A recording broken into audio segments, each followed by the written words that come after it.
नमस्कार मंडळी, शोभना किचनमध्ये परत एकदा तुमचं स्वागत आहे। आज मी तुमच्यासाठी एक स्पेशल डिश घेऊन आली आहे, चना कोली वडा। मस्त कुरकुरीत, त्याला लागणारे साहित्य बघूया। चणे, आलं लसणाची पेस्ट, लसूण घेतले अख्खे, बेसन, कॉर्नफ्लॉवर, चवीनुसार मीठ, गरम मसाला, लाल तिखट, धने पावडर, हळद आणि मिरच्या, एवढे साहित्य आपल्याला लागणार आहेत। आता मी कुकर घेते। कुकरमध्ये आपल्याला हे चणे शिजून घ्यायचे, 2 ते 3 शिट्यामध्ये आपल्याला शिजून घ्यायचे। त्याला जास्त नाही आपल्याला शिजवायचं आहे।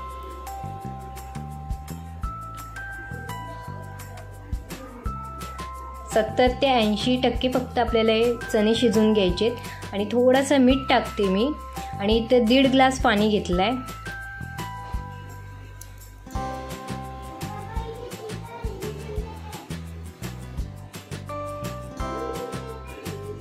आता मी 2 ते 3 शिटी इथे कुकरला करून घेणार आहे। माझे 2 ते 3 शिट्या झाले। आता आपले चणे रेडी आहेत, तुम्हाला मी दाखवते।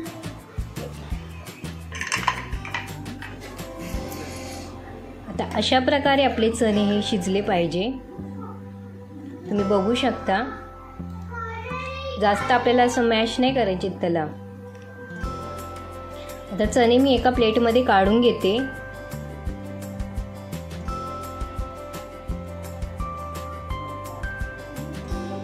आता बाउल घेतलाय मी इकडे एक, आणि जे आपण मसाले घेतले होते ते मी आता टाकणार आहे।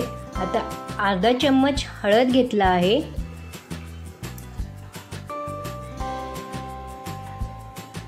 आणि 2 चम्मच मोठे लाल तिखट, हा घरगुती मसाला पण त्यात ॲड आहे, आणि 1 चम्मच धने पावडर, आणि 1.5 चम्मच गरम मसाला।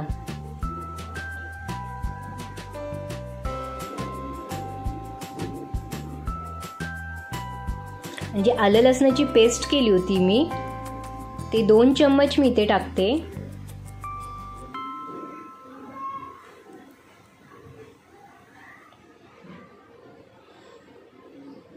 आणि चवीनुसार मीठ टाकते। आता मी मिक्स करून घेते सगळं,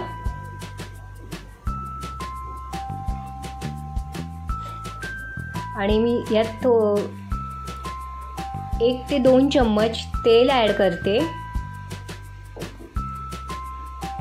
छानपैकी आपल्याला मिक्स करून घ्यायचं आहे, अशी पेस्ट तयार झाली पाहिजे।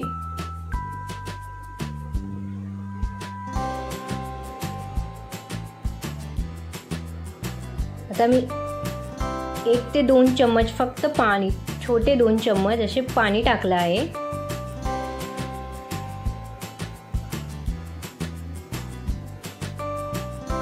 आपण जे चणे बॉईल करून घेतले होते ते आपल्याला यामध्ये मिक्स करायचे आहेत।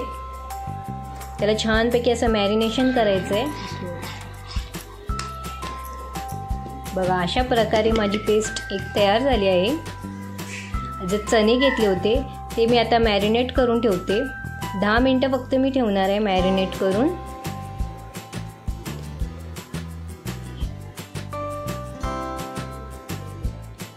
ते छानपैकी मी मिक्स करून घेते।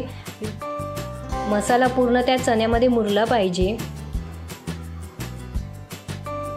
जो आपण पीठ घेतला होता तो नंतर आपण ह्याच्यात ॲड करणार आहोत। बघा, अशा प्रकारे मी पूर्ण मिक्स करून घेतला आहे। तुम्ही बघू शकता, मी चण्यात पूर्ण मसाले असे लावून घेतले आहेत। आता नेक्स्ट स्टेप, जे आपण पीठ घेतला होता तो ॲड करूया।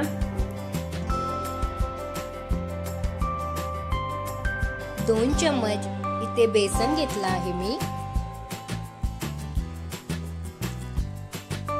आणि 1 चम्मच कॉर्नफ्लॉवर पीठ घेतला आहे।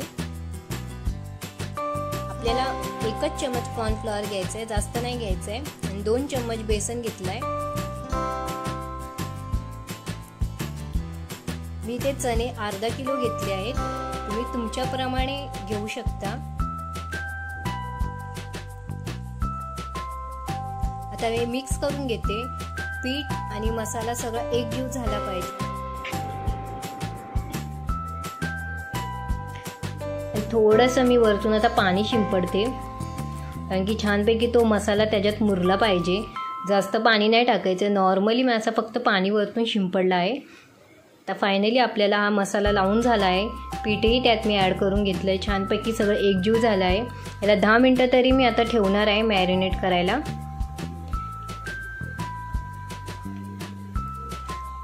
आता मी तेल गरम करायला ठेवते।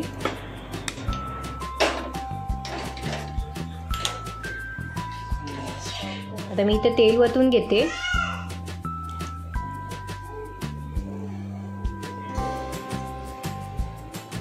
दहा मिनटं झाले आहेत, आता मी फ्राय करते।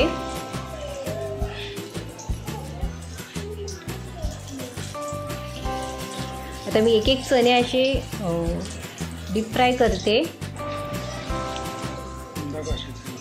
याला थोडा वेळ जातो, पण खूप छान लागतात चवीला, तुम्ही नक्की ट्राय करून बघा।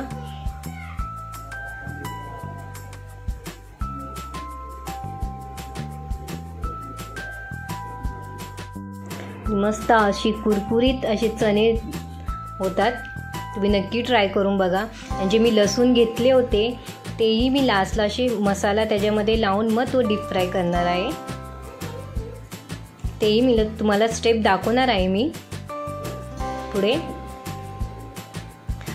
तर अशाच प्रकारे मी सगळे चणे डीप फ्राय करून घेते। आता मी लसूण डीप फ्राय करायला घेणार आहे। हे लसूण आहेत, लसूण आपल्याला अख्खेच घ्यायचे, थोडेसे मी अशी टेचून घेतले, जास्त टेचायचे नाहीत, नॉर्मली आपल्याला असे टेचून घ्यायचे। आणि जो मसाला राहिला होता तो मी याच्यावर लावते,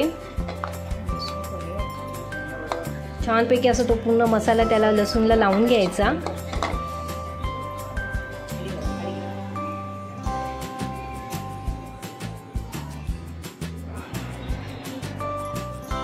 आता मी डीप फ्राय करते, खूप छान लागतात, तुम्ही नक्की अशी फ्राय करून बघा, चवीला तर अप्रतिम लागतात।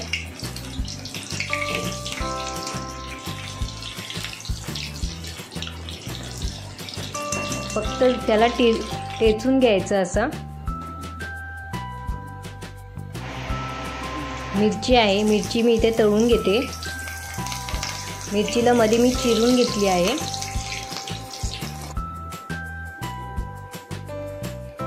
आता मी तुम्हाला सर्व करून दाखवते।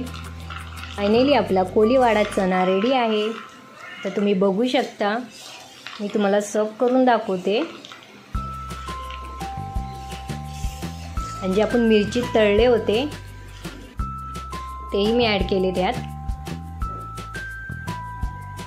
तुम्हाला माझी रेसिपी आवडत असतील तर प्लीज मला लाईक, शेअर, सबस्क्राईब करायला विसरू नका, आणि कमेंट बॉक्समध्ये सांगायलाही विसरू नका।